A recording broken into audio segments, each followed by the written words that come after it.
शुरुआत में हम रॉबी को देखते हैं जो कि एक फेक आइडेंटिटी से इलेक्ट्रॉनिक शॉप में होता है और एक कस्टमर उसका लैपटॉप सर्विसिंग के लिए देकर जाता है।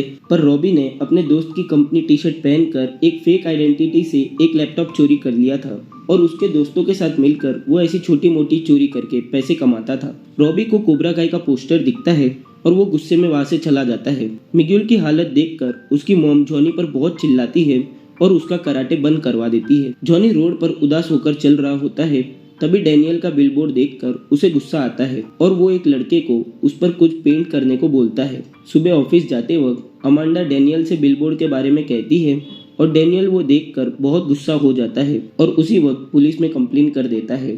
मिगुएल अपने मॉम को काफी समझाता है कि जॉनी बुरा इंसान नहीं है। मिगुएल की इस हालत की वजह वो खुद है क्योंकि उसकी प्रैक्टिस और ट्रेनिंग अधूरी थी। डैनियल का कंपटीटर कोल उसे चिढ़ाते हुए 100 हॉट डॉग्स बेचता है और डैनियल की मार्केटिंग टीम उसे बताती है कि कार के साथ प्लांट देने वाला आइडिया कोल ने चुराया था और उसे एंटी नेशनल देशभक्त भी बोला था। जॉनी को रॉबी के स्कूल से प्रिंसिपल का फोन आता है और वो कहती है कि रॉबी 1 महीने से स्कूल नहीं आया और अगर वो इसी वीक स्कूल ज्वाइन नहीं करेगा तो उसे सस्पेंड कर दिया जाएगा। ये सुनकर जॉनी रॉबी से मिलने उसके घर आता है पर रॉबी उसकी एक बात नहीं सुनता और जॉनी को वहां से जाने को कह देता है। स्कूल में मिगुएल अपने दोस्तों से कहता है कि उसका कराटे बंद करवा दिया गया है और काइलर फिर से उन सबको बुली करता है और उन सब का मजाक बनाने लगता है। वो डिमिट्री का बैग डस्टबिन में फेंक देता है और उससे ये सब करता हुआ सैम देख लेती है और जब दोनों साथ में मूवी देखने गए होते हैं तो काइलर गलत तरीके से सैम को टच करने लगता है तो वो उसे धक्का देकर काइलर से ब्रेकअप करके वहां से चली जाती है।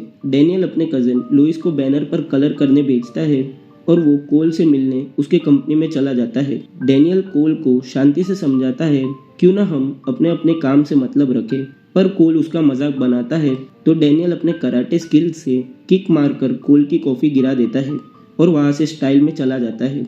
जॉनी मिगुएल की मॉम से रिक्वेस्ट करता है कि उसे एक आखिरी चांस दे क्योंकि इस वक्त मिगुएल को जॉनी की सबसे ज़्यादा ज़रूरत है और वो मान जाती है और मिगुएल को फिर से कराटे सीखने कोबरा काई भेजती है। सैम अपने ब्रेकअप के बारे में डैनियल और अमांडा को कहती है और वो लोग खुश हो जाते हैं। लुइस डैनियल के पास आता है और उसे बैनर के वहां से कोबरा काई का पोस्टर मिला था, यानी अब डैनियल समझ जाता है कि ये सब किसने किया था और यहीं पर ये एपिसोड खत्म हो जाता है।